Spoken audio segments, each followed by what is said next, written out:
dilakukan berjamaah, ada yang harus berjamaah.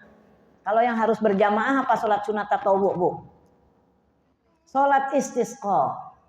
Ya kan, sholat minta hujan tuh harus sama-sama tuh. Terus sholat apa?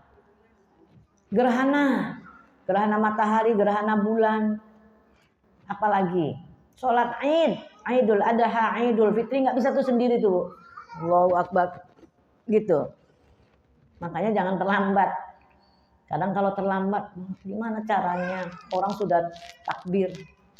Nah ini jangan sampai pula ada anak-anak kita ini karena saking jarangnya sholat Id, disangkanya takbir itu ruku, sujud gitu kan.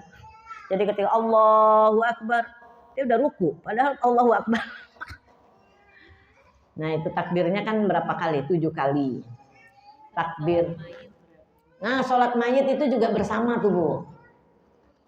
Jadi sebenarnya sholat mayit itu kalau banyak jumlah yang menyolatkannya, harusnya dikasih kesempatan tuh Bu. Makmum jamaah itu untuk melakukannya lagi.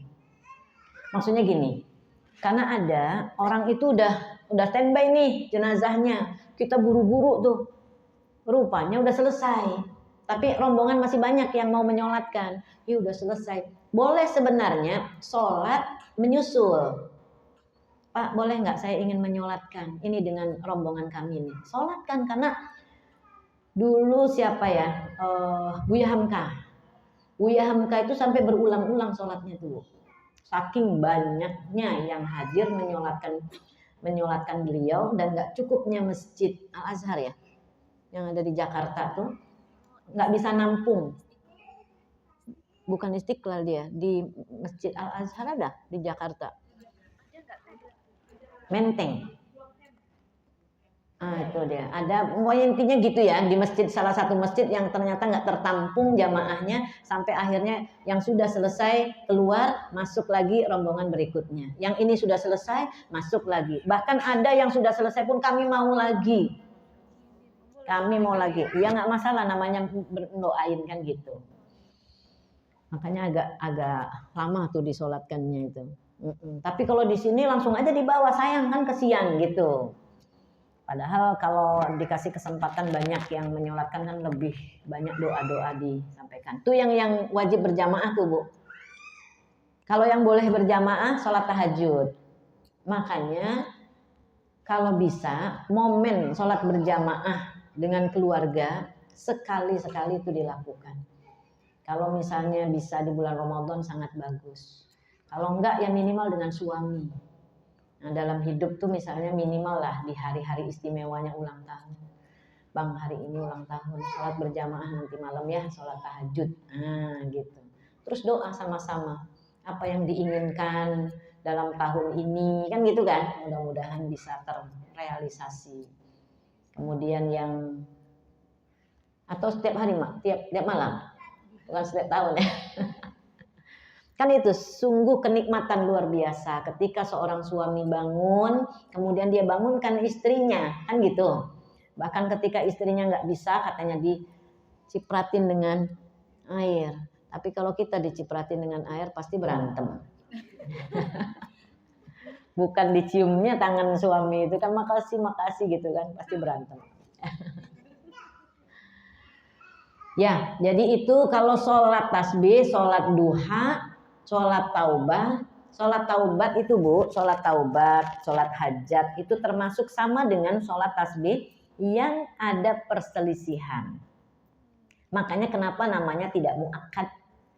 Ya, karena ada yang tadi tuh, yang ini mengatakan boleh, yang ini tidak gitu ya, tidak dianjurkan. Tetapi kalau dilaksanakan dengan hadis, kenapa kok bisa ada perselisihan Bu?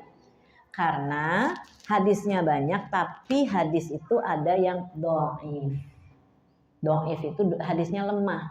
Kenapa hadis ini bisa lemah? Biasanya hadis ini lemah karena salah satunya karena perawinya yang meriwayatkan hadisnya pernah mungkin ada cacat, entah bohong sekali. Coba bayangkan Bu, ahli hadis itu nggak boleh bohong sama sekali.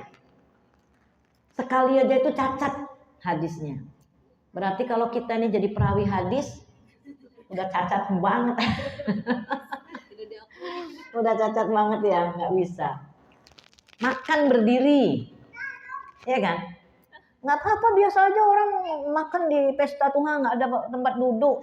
Nah kalau kita ahli hadis itu nggak bisa diterima tuh hadisnya. Kenapa? Pernah saya lihat dia makan berdiri. Nah, mungkin kita ya termasuk nggak bisa juga diterima. Masya Allah, segitu ketatnya tuh Bu untuk masalah hadis. Maka karena hadis ini dhaif ya Bu, tapi kan banyak hadisnya. Nggak mungkin lah orang bohong, bersepakat dalam kebohongan kan nggak mungkin. Maka ada yang menghasankan hadis ini karena banyak, walaupun dhaif jadi hasan, derajatnya naik gitu. Makanya hadis itu yang paling hebat ya hadis sahih. Hadis sahih baru nanti hasan. Ada hasan li ghairihi.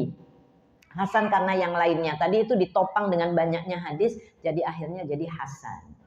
Cuman untuk masalah fadilah, ya keutamaan, nggak apa-apa ada hadis dhaif itu dipakai.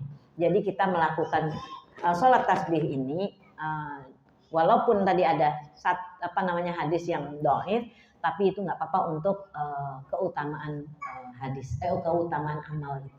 Oke Bu, sampai di situ ada yang mau ditanyakan?